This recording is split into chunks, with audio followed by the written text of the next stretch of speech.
36 yardas. La pierna de Will Hernandez le da la victoria a los Denver Broncos. Termina este partido 24-22. Improbable. Y suma otra victoria importante Denver. Improbable, I would say inolvidable, crazy. Yes. And to what week are we in? Week 10? I barely know what time. Yeah, going into week 11, yeah. Barely know what country I'm in at this point. What's up, everybody? Regrese! We're back. Well, we didn't really go anywhere, but I have returned stateside. So happy to be back con mi primo hermano, Will Selva. Yay. I'm MJ Acosta-Ruiz. This is El Huddle.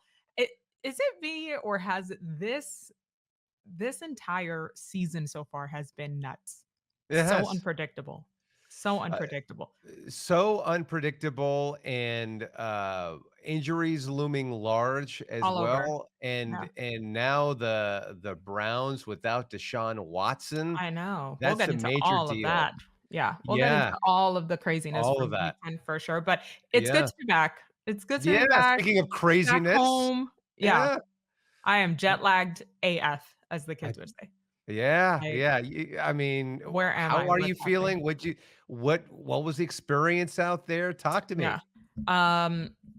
Look, outside of the massive headache that I've had for 3 days, and I think that is due to the jet lag, it was awesome. It was really awesome over there. Like, I don't know if you saw that I went to BroMania.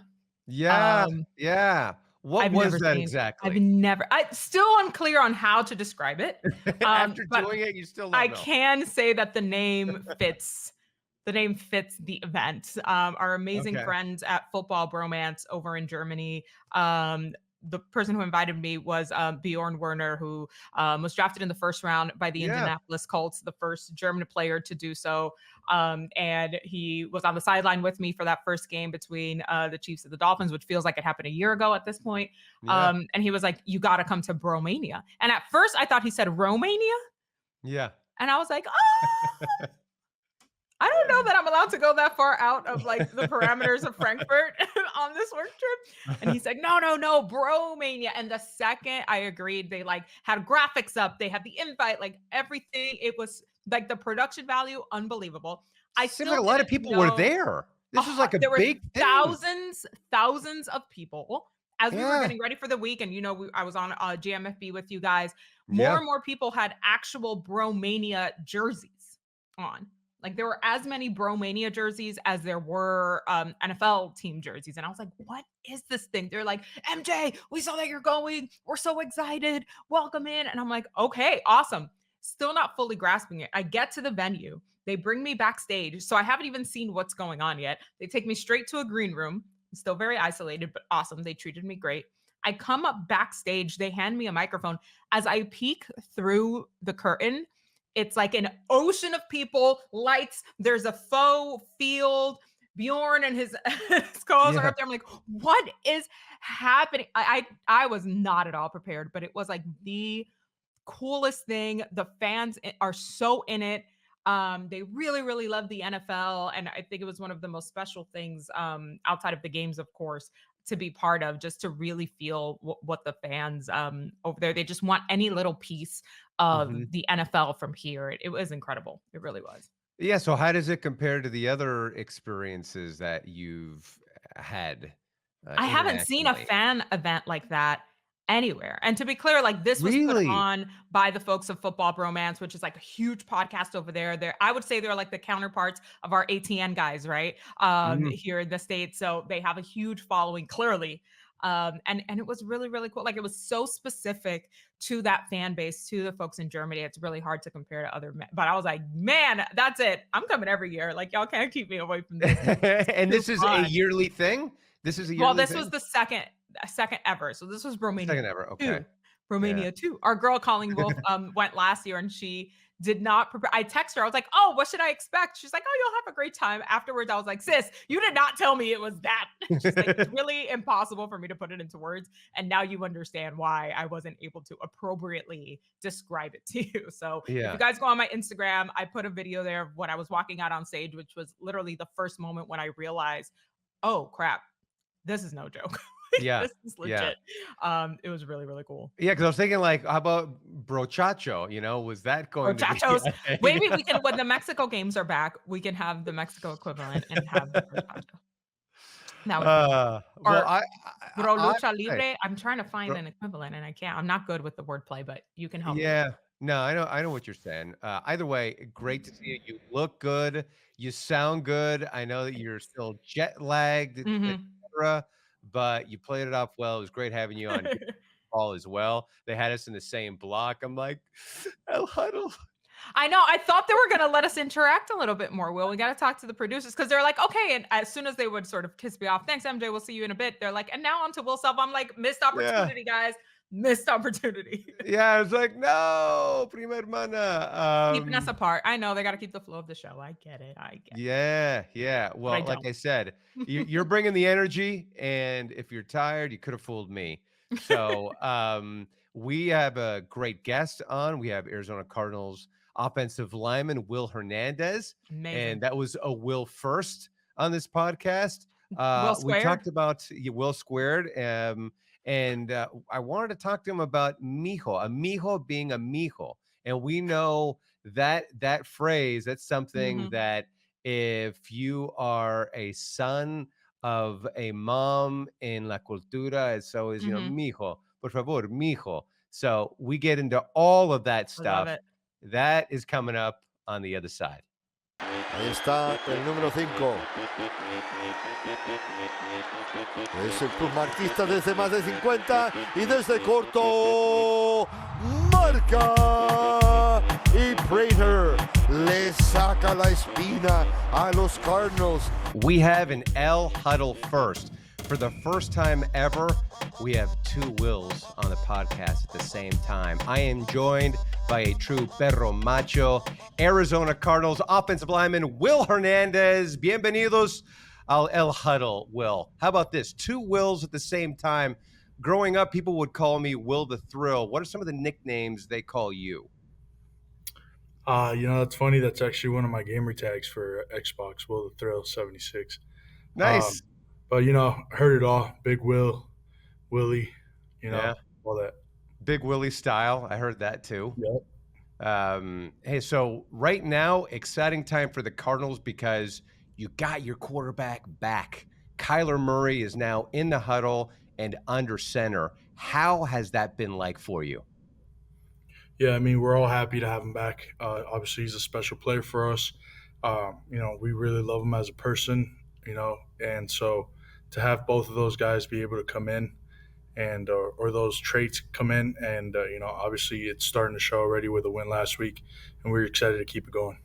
How different is it to block for a mobile quarterback like him? Yeah, I mean, it's things that you're gonna have to keep in the back of your mind during the play. Like he's gonna extend plays. You have to be ready to, block a play longer than expected. You have to be able to run sideways if he gets out of the pocket and stay in front of your man.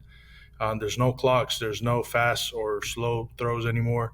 It's just you stay in front of your man as long as you can and let him do his special things and let him do what he does. He's had some long scrambles, like really electrifying runs. We shake our heads when we watch him play. What do you do when you see it unfold on the field? Yeah, I mean, we see it every day, and it's still we're in the same as we're just as surprised every time. It's special, and not too many people that can do that on this earth. So we definitely love to see it every day, and we get just as surprised every time. You know what's been surprising is Josh Dobbs and what he's done for the Vikings. You played with him earlier in the season. He was your starting quarterback. What do you think of what he's been able to do to step in there with very little knowledge of that offense, not even knowing his teammates, and having instant success? Yeah, I mean, Dobbs is a special player too. In order to even be in this league, you have to be special. But that just goes to show how much more he is, and I'm happy for him. Everything that he's done is not easy. Not just anybody can do it, even being in the NFL. And so for him to pull that off just proves everything that we already knew about him. He's just a great player, smart, great mindset, great teammate. So, surprised but not surprised. It's great having you on this podcast because MJ and I always talk about la familia, la cultura, la raza. And one of the things that I love is that in your bio for your IG page, you say just a mijo being a mijo. What do you mean by that? Yeah, so I mean, it has a lot of definitions and it means a lot. But at the end of the day, I am what I am. I carry my, I have my roots, and I embrace what I am. And anything that I do, whether it's football, whether it's cleaning the house, whether it's whatever, I'm going to do it to the best of my ability, and that's who I am, and I'm going to represent. And that's it. So what would be an example of a mijo being a mijo? Would this be considered a mijo being a mijo? Yes, being a mijo is, first thing, you embrace what you are, you embrace where you're at, and you do it with, to the best of your ability. Another thing of being a mijo is, you go out to a lunch with your buddy, he forgets his wallet, you cover it for him. That's a mijo. That's doing mijo things. It means a lot, and it means a lot of things, and it's one of those things that if you get it, you get it, and if you know, you know, you know. Yeah, well, all right. So let me ask you this: mijo or no mijo? How about this? Watching lucha libre, mijo or no mijo? Mijo. For sure, right? Shout out Psycho Clown. Okay, how about having mild salsa versus hot salsa? Mijo or no mijo? You want to be a mijo, you got to go with the hot. I hear you there. Okay, watching a novela, mijo, no mijo? Depends. If your mom asks you to watch it with her, you watch it with her. If not, you're watching it on your own, no mijo. Isn't it funny that if it's our moms who are with us and they want to watch a novela, we are 100% going to watch it. My dad knew all the characters of all the different novelas that we'd watch over the years at the house. Yeah, the thing is that sometimes you don't even have a choice. You just get sucked into it, Yeah, all right. So let's keep going. Getting a tricked out car, mijo, no mijo? That's mijo things for sure. That's another way to express yourself, and cars are dope.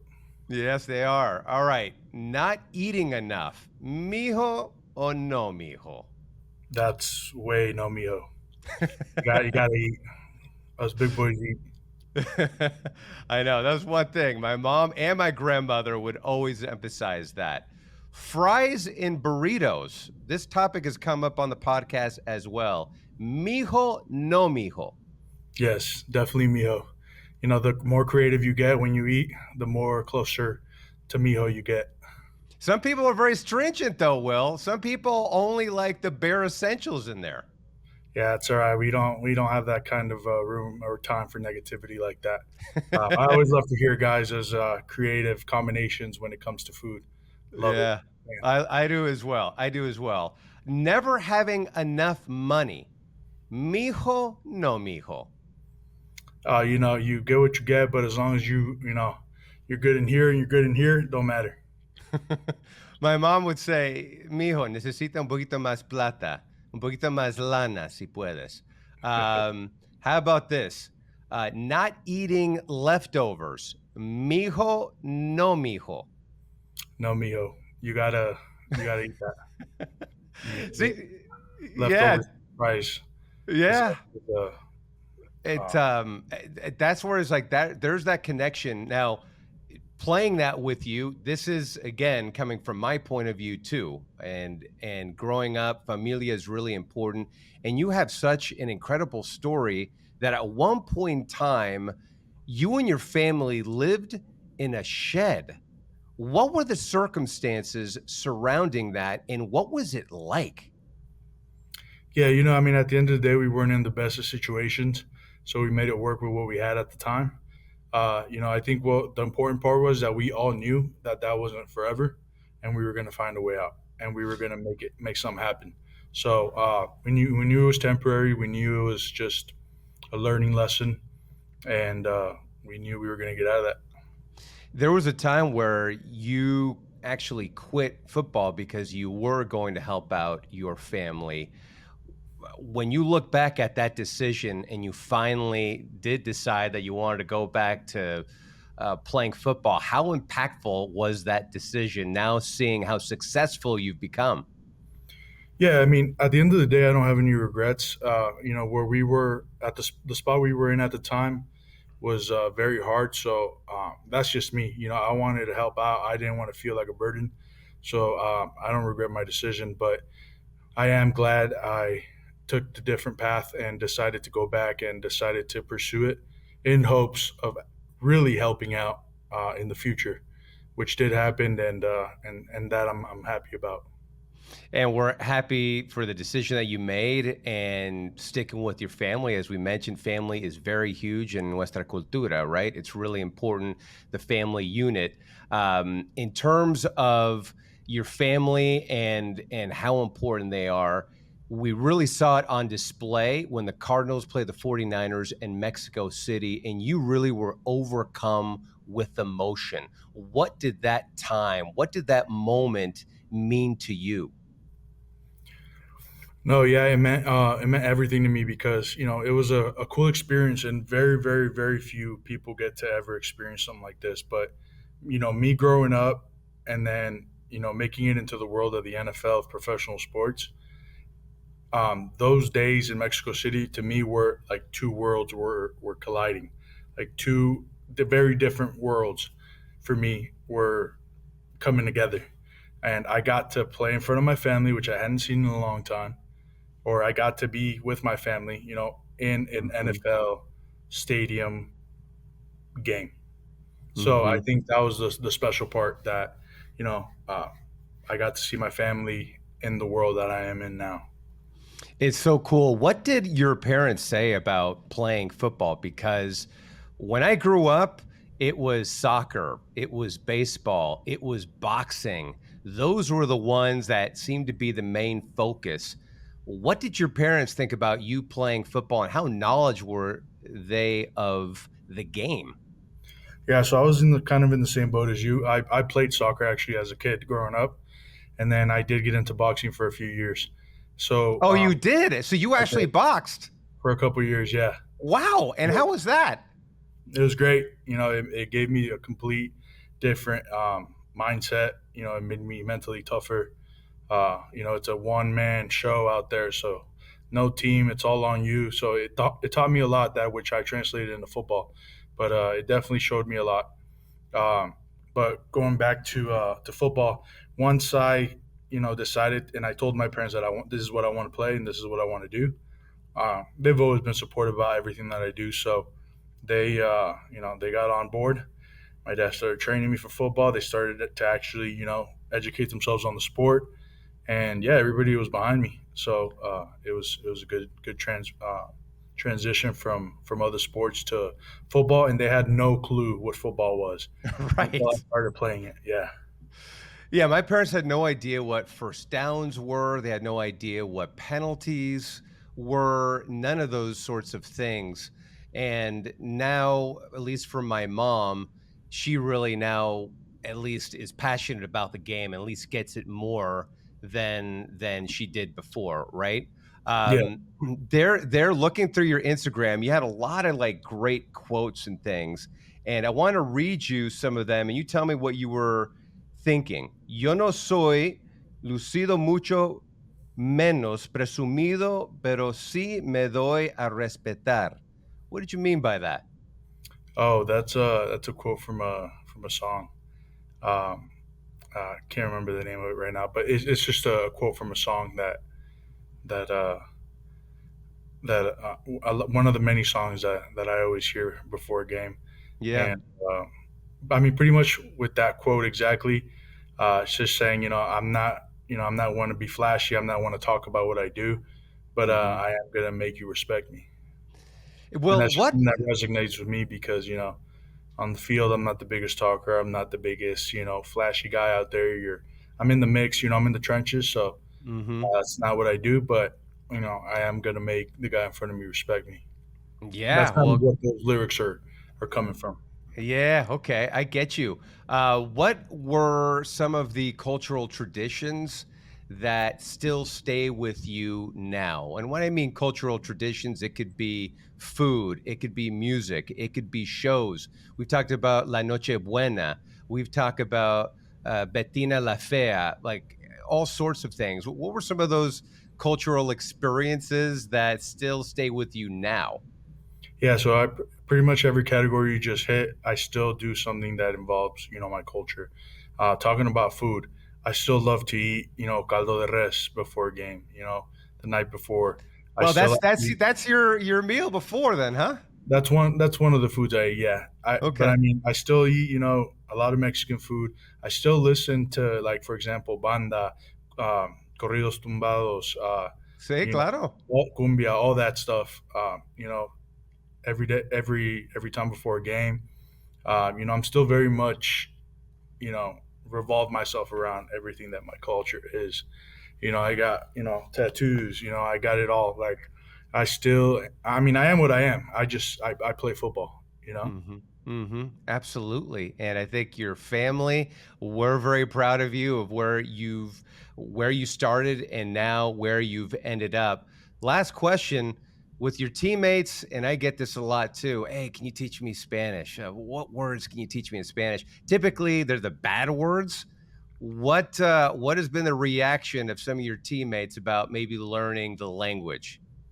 Yeah, I teach the guys a word here and there, and maybe only bad words so far, but we are going to get to the good words at some point. And Paris and Hump will actually, can actually give you a few words. I've taught them the most. But yeah, we definitely have fun with it. I share a little bit of my culture with the guys. They love it, and yeah, we're just gonna keep it rolling. Yeah, I love it. Hey, keep it rolling with the Cardinals coming off a big win. You got another big game coming up.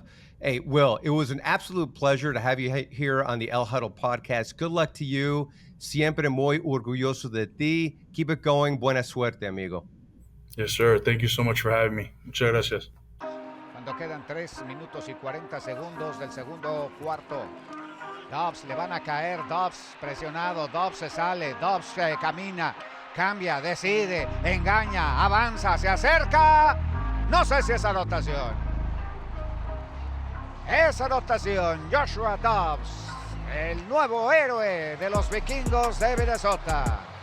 Many thanks again to Will Hernandez. Just talking to him, to MJ, about now blocking for Kyler Murray, who's Right. now the quarterback one again, and how good he looked running. Didn't look like he had any At effects all. whatsoever Yep. from Yep. that knee, and certainly jump started the team. So that was fun to see. So we delved into that. I also asked him about Josh Dobbs too, and Have blocking to. for him, and Yeah. and to send him. He said like, "Hey, this is a good player, right? This is a guy who is legit." And He's we like, stop learned being that. so surprised. Yeah, yeah, exactly. I mean, this guy could actually play quarterback, Right. but to do what he's done, and the Vikings actually haven't missed a beat. If anything, Yeah. they've been better. They've been doing it without Justin Jefferson, That part. and he you could see like with Kevin O'Connell, the way he looks at Josh Dobbs, like what? Like I you're know. doing this, like all he could do is like shrug his shoulders and smile. He's like, all right. Yeah, Here we go. yeah, here we Yeah. go. Let's ride this thing. And it's been a really, really cool story to see that unfold in Minneapolis. Very, very cool. I love that. And I mean, I think after the first appearance of Josh Dobbs, everyone was like, all right, well, can they repeat it? Can they do it Mhm. again? Was it beginner's luck with this Minnesota team? And I think he has shown us. He's been on a few teams now, and he Yeah. shows us that he's got that in him, right? And I feel like I think you're right with Kevin. It almost feels like the right fit for him, the right circumstances, certainly. So I mean, I love this for him. I really want to dive in. Which one of our legends is going to do the interview? Because I threw my hat in the ring. I want to talk to Josh Yeah. Dobbs, but it's probably going to be Kurt. It's Yeah. probably going to be Kurt if I had to guess. I get that too. Really want to learn more about his backstory for sure. I mean, if you can be like, what is he, an astrophysicist, a rocket It was scientist, an like engineer, aeronautical all engineer. of the above, you can Yeah. certainly, I think, pick up a playbook pretty quickly. So I guess, yeah, to Will's point, none of us should be shocked. No. And here's the other thing too. You know who's kicking themselves that they didn't pick Josh Dobbs up for the rest of the season was the Cleveland Browns, because now Mhm. they're in the situation where they have to rely on Dorian Thompson-Robinson to be their quarterback this week in a big divisional matchup Huge. because Yeah. of Deshaun Watson's injury. He's Right. out for the year, and Mhm. now they have to face the Steelers, and the Steelers are also 6-3. Yep. And all the while, the Bengals are playing the Ravens on Thursday Night Football. Like It's a lot. this is going to be like, how it was like in Gladiator, right? Where we're going to Ooh, see yeah. like the lions coming out from underneath and having to Mhm. navigate this. For the Steelers, they're 6-3, still haven't gotten quite the production that they expected from Pickett at this point in time. Yeah. Thought they would develop maybe a little bit more, take up more of a leap. He really hasn't, but it hasn't mattered because he has guys Yeah. like Jalen Warren on the team and obviously Najee Harris there. And again, the Browns with their defense, this is a top level defense. Can they keep No it question. together? Can they, because what now the injury to Deshaun Watson does also to MJ is that it affects the playoffs, because now Of what course does it this do does. for the Bills? Yeah. The Colts, some of the Bengals themselves too. I mean, there's some ripple effects to this Deshaun Watson injury. Of course, there always is. And like the thing is, okay, now a DTR comes in. That's how we'll Mhm. be referring to him moving forward. And I don't think you can expect every backup QB to be a Josh Dobbs, to be a Brock Purdy, to be, you know what I mean? Like Mhm. maybe we're gonna see yet another one. But like the reality of the league is, and the odds at this point that something like that would happen again now for Cleveland are pretty slim. I'm very curious to see what this team looks like, because this division has been, I think, far more competitive than anybody expected it to be this season, which Mhm. is what you want to see, especially in a gritty, because this to me is one of the grittiest divisions in the entire NFL. For sure. Not just because they all have to play in ridiculous weather conditions, Right. But out of control, that's but yeah. they're built like that region, this part of the country is just built on that gritty type of hard-nosed football. And so I think for Cleveland now, they're gonna have to see if defense really does bring win Mhm. championships. But we know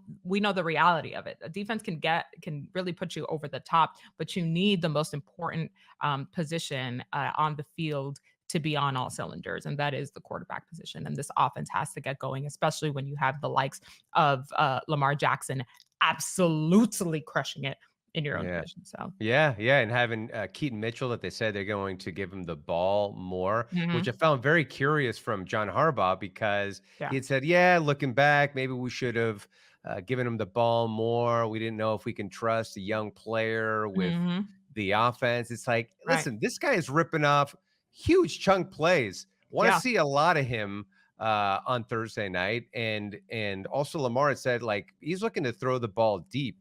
yeah, And so that's going to be a big clash. Another big clash that we're looking forward to is the Eagles and the Chiefs on Monday Night Football. I That's know, one where the Chiefs offense still is not at the peak of its powers at this point. sure, Doesn't mean that it yeah, won't be, but mhm, it hasn't been.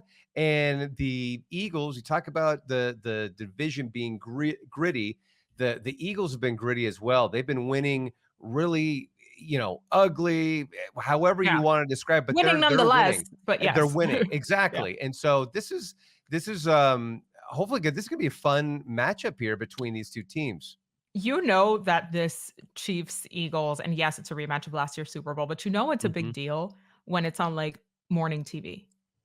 When Yeah. Good Morning America is doing whole stories on it. Now, granted, I get it. ESPN, ABC, they've got the synergy there, of course, but you don't see a lot of sports crossover or rollover into quote unquote like mainstream morning TV. And I'm like, every time I flipping through the channels, I'm like, wow, they're really talking about this Chiefs Eagles game. Okay. I mean, if y'all need a contributor, let your girl know. I'm happy to break things down I for know. you. But yeah, it's a big deal for sure. I'm very excited. I've already planning in my head. Did you know that it's my birthday on this big matchup? Is El it? lunes. It Ay, feliz is. cumpleaños Gracias. So a birthday ti. gift to me. We got an incredible matchup on Monday night. Can't wait. Can't wait. Yeah. I'm sure you can't wait for the fact that Devon Achane, fingers crossed, but returning to practice, exactly what that Miami Dolphins offense needs, right? No and question. they're also going to be in a little bit of a dogfight themselves. Look, my Fins, they're gonna get it right. Not just because it's my birthday week coming back. It's gonna be good. But they're going up against the Raiders, who are feeling pretty damn good. Really, listen, 2-0. I didn't think that they would be 2-0 because usually, again, like if there's a new coach that comes in, big changes, right?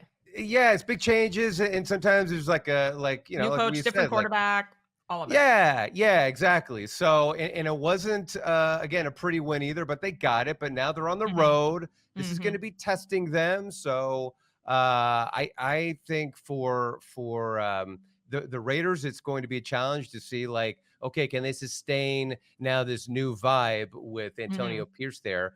But for the Dolphins coming off a bye week.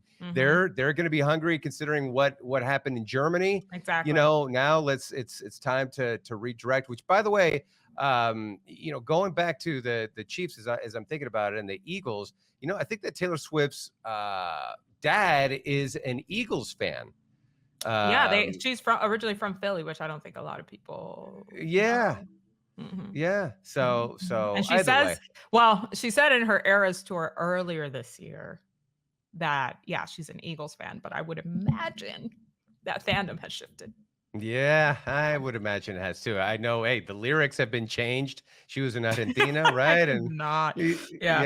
Right. So, all right. So I guess our final bit, we put a bow on the show, is y punto, and that's now we're cuatro equipos and siestecitas right now. 4 have bye weeks. But now kind of all the big dogs are back, well rested. And, you mentioned it off the top.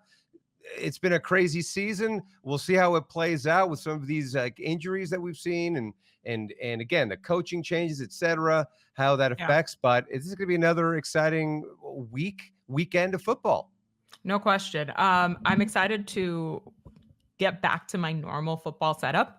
And not doing a full game day and then watching the early slate of games at like 8 or 9 p.m. Yeah. It's rough. You guys, I had to watch I had to rewatch, right? Like the primetime games, like the next day, or watch like the recast of it since we have NFL Plus, because it was at 1 in the morning or 2 in the morning local time. So as much as I am an night owl, your girl was tired. So I'm excited to be back home, to have my setup on my little screens, my research notes ready, my snacks. And I love this time of year because this is really when you start to see teams kick it into high gear, when you can really start to formulate the identities of each of these squads. Notwithstanding the squads that are going through major changes, like the Raiders and the Browns and even the Vikings, who are, Josh Dobbs era is going, but like and the Bills and the Bills, which by the way, we didn't talk about that. Like, you're welcome, Bills. We're not going to get into what happened on Monday. No, I don't think your dad, Bobby, wouldn't be into it. I mean, he would not. That performance, and then Ken Dorsey being fired as our offensive coordinator. I mean, you could see like a lot. It feels like Josh Allen's like searching, like he's really there's a lot going on. Just not.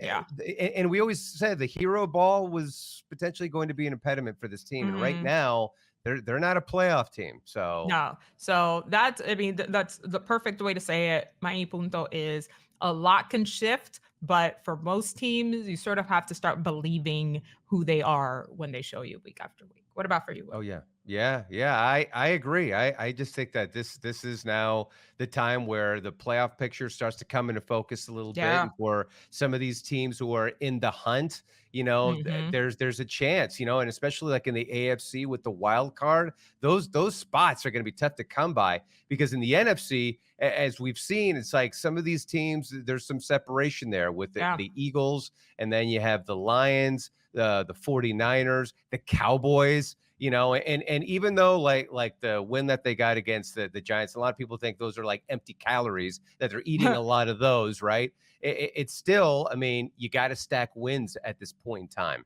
No And question. that's what it is. You got to stack wins because the weather is going to be colder, and that's when some of the O line, D line play is really going to play into it. So either way, MJ, great seeing you. You look good. You Thank sound you, my good. friend. So glad that you're back, safe and Me sound, too. prima hermana. And if you love the El Huddle podcast, and we hope that you do, please download, subscribe, like, anything to support the podcast. Siempre estamos aquí para nuestra cultura, para nuestros raíces, Woo. para nuestra gente.